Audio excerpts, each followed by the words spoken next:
महावीर भगवान की। प्रातः स्मरणी परम पूजाचार्य गुरुवर श्री विद्यासागर जी महाराज की।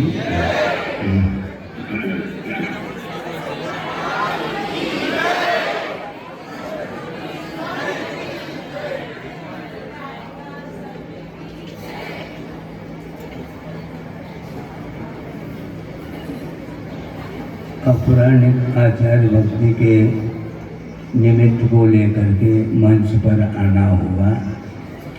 पहले संता साहब ने यही कहा कि महाराज कम से कम जनता ज़्यादा है और मंच पर जाकर के आचार्य भक्ति कर लें। हमने सोचा कि गुरु की भक्ति के लिए कौन तैयार नहीं होगा, लेकिन यहाँ पर कुछ अलग ही वातावरण निर्मित कर दिया उन्होंने। मुझे समझ में आ रहा था कि किसी भी निमित्त को लेकर के मंच पर तो ले जाएंगे।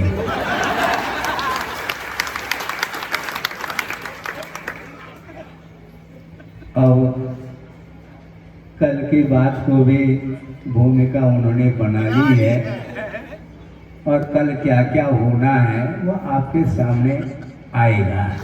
तो किस रूप में आएगा, क्या आएगा, वो भविष्य वह वर्तमान में होकर के गुजरता है।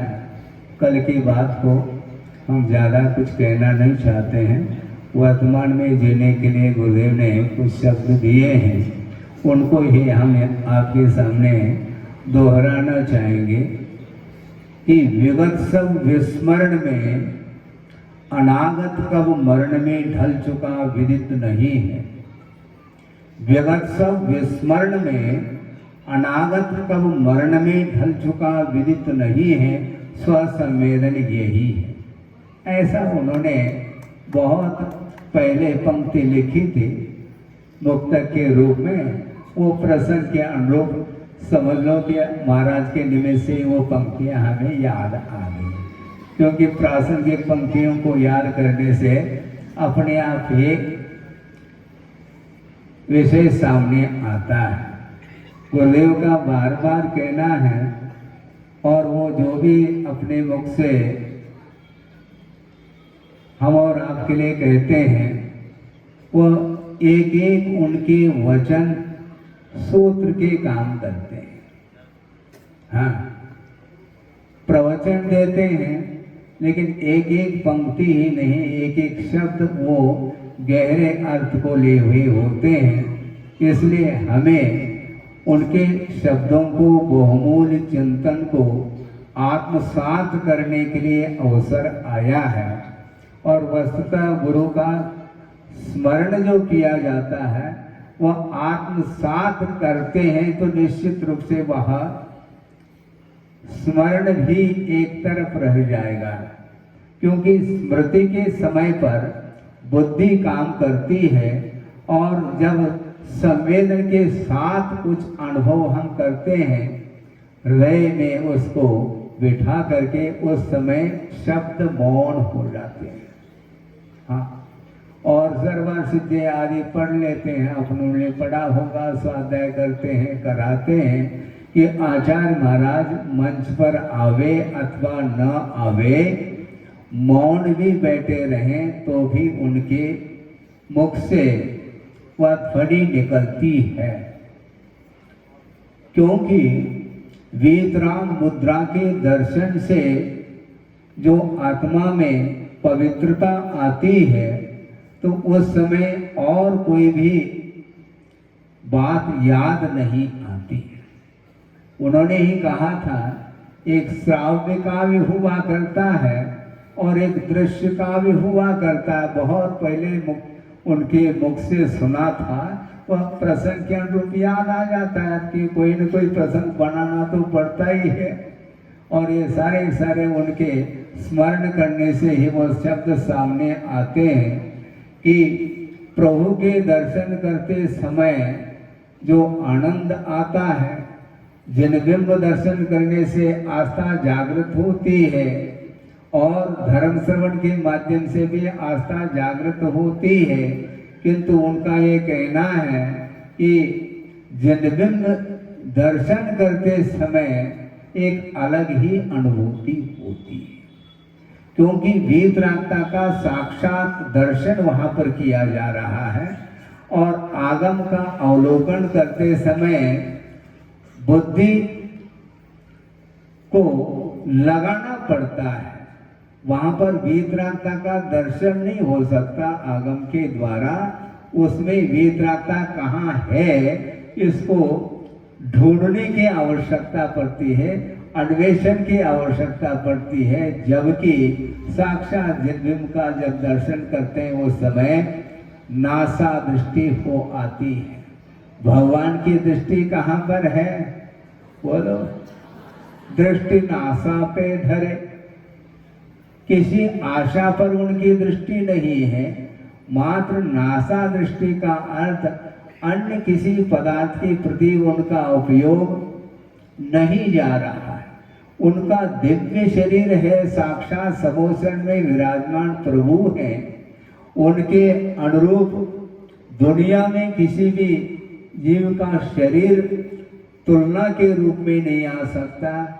इसके उपरांत भी अपने उस दिव्य शरीर को देखने के लिए उनके नेत्र लालायित नहीं है बंधु, ये ध्यान रखो। इसलिए उन्होंने दृष्टि नासा पे धरे ऐसा कहा है, क्योंकि ये परवस्तु के प्रति संसारी प्राणी का आकर्षण जो हुआ है वह अनादिकालीन आकर्षण है। गुरुदेव ने कहा था, किसी सज्जन ने जिज्ञासा रखी होगी उनके सामने कि महाराज तीर्थंकर में ऐसी कौन सी विशेषता है कि दुनिया उनसे आकर्षित हो रही है?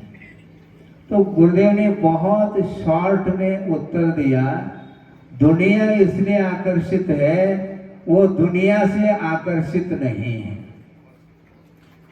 प्रभु दुनिया से आकर्षित प्रभावित नहीं है, इसलिए उनके चरणों में असंख्यात देवी देवताएं आ जाते हैं और उनके चरणों में भक्ति नृत्य गान आदि करते हैं।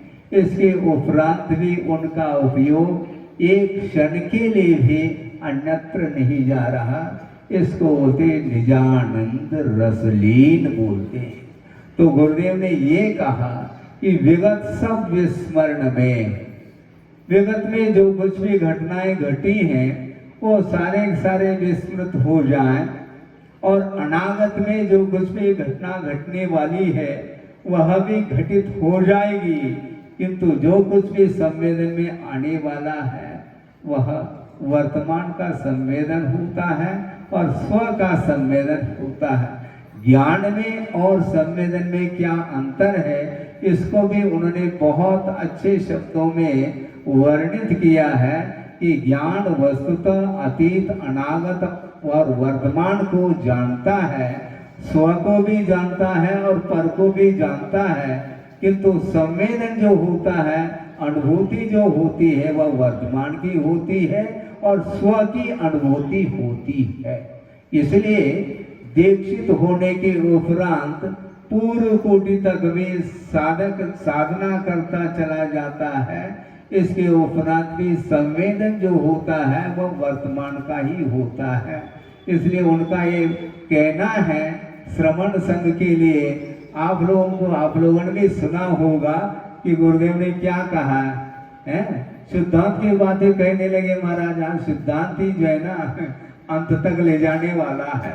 बीच में बहुत सारी बातें जो कि मन को खुश करने के लिए हो सकती है, किंतु सिद्धांत की ओर दृष्टि जाने से आत्मा का जो विकास होता है वह देखने में आता है।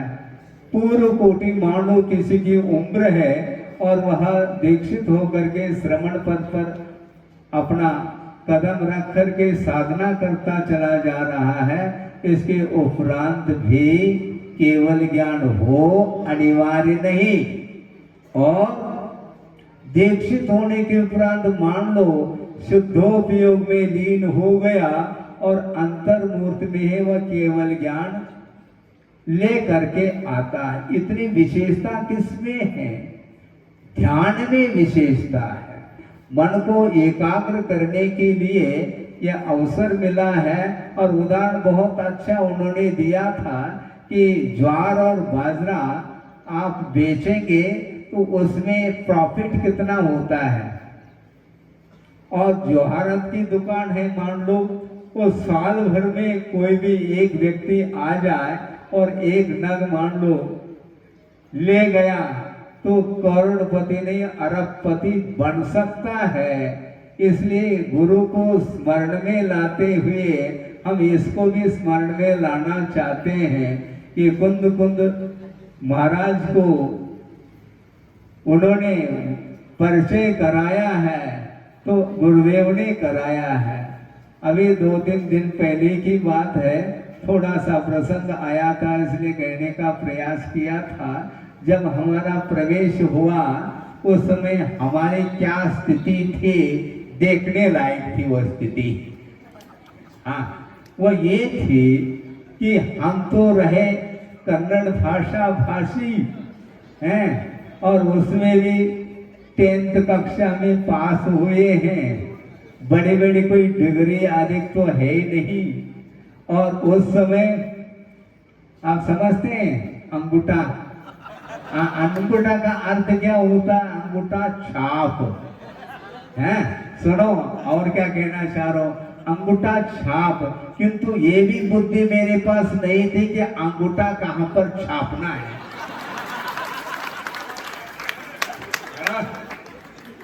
बहुत बड़ी कठिनाई थी।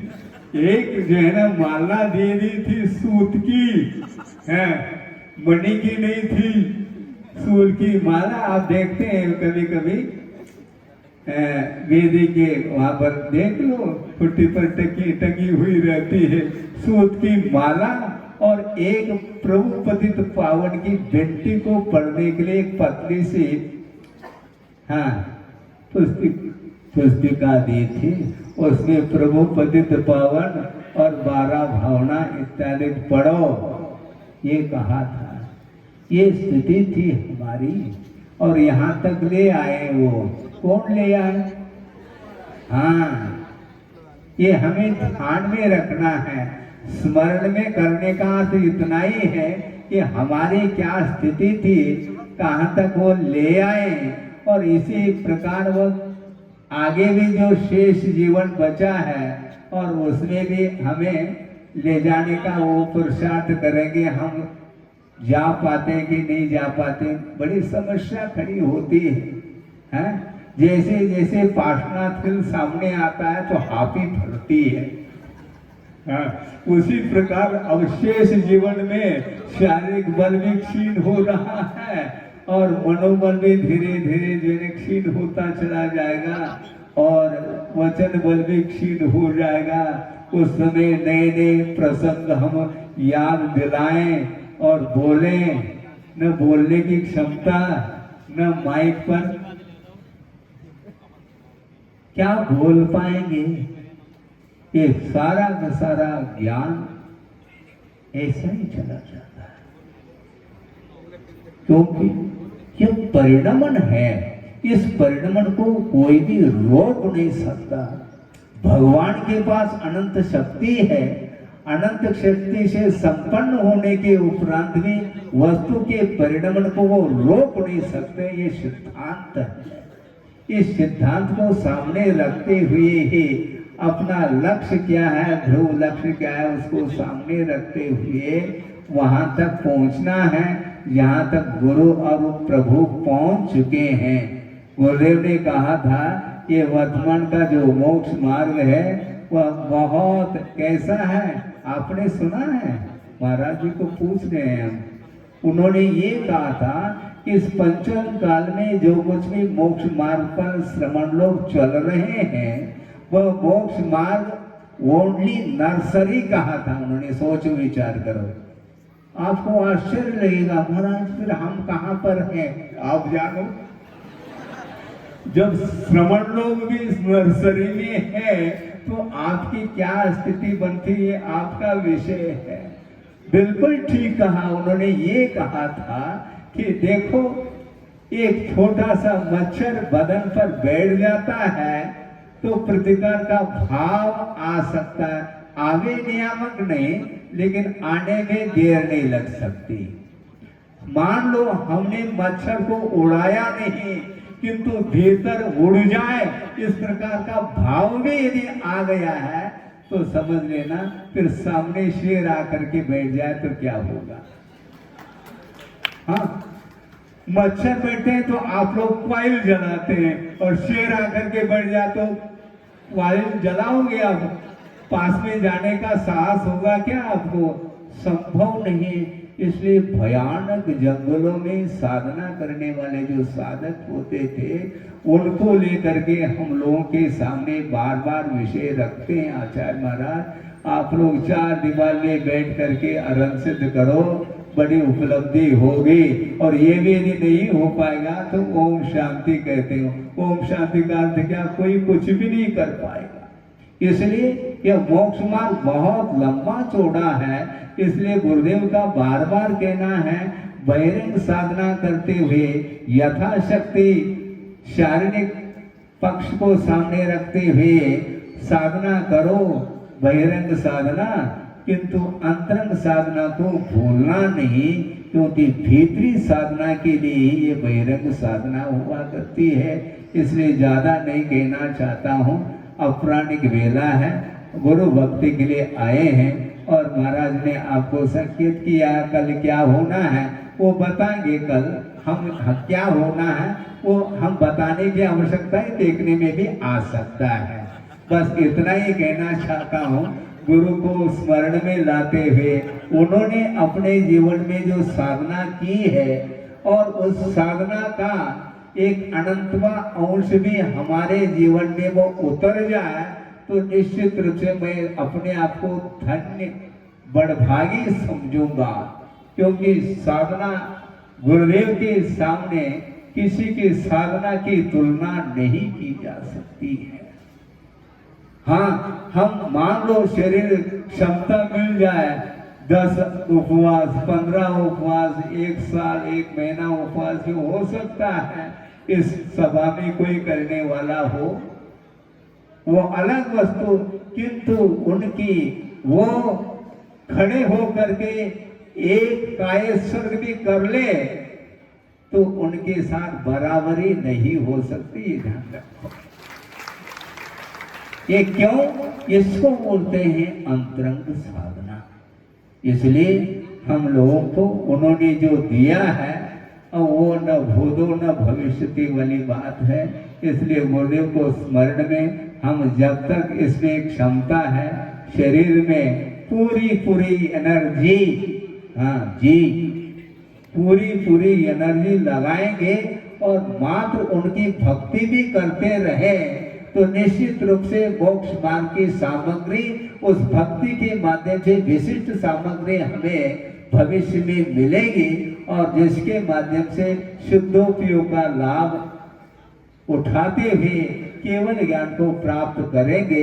इस पवित्र भावना के साथ इस वक्तव्य को विराम दिया जा रहा है और भक्ति प्रारंभ की जा रही है। अथ अपराणिक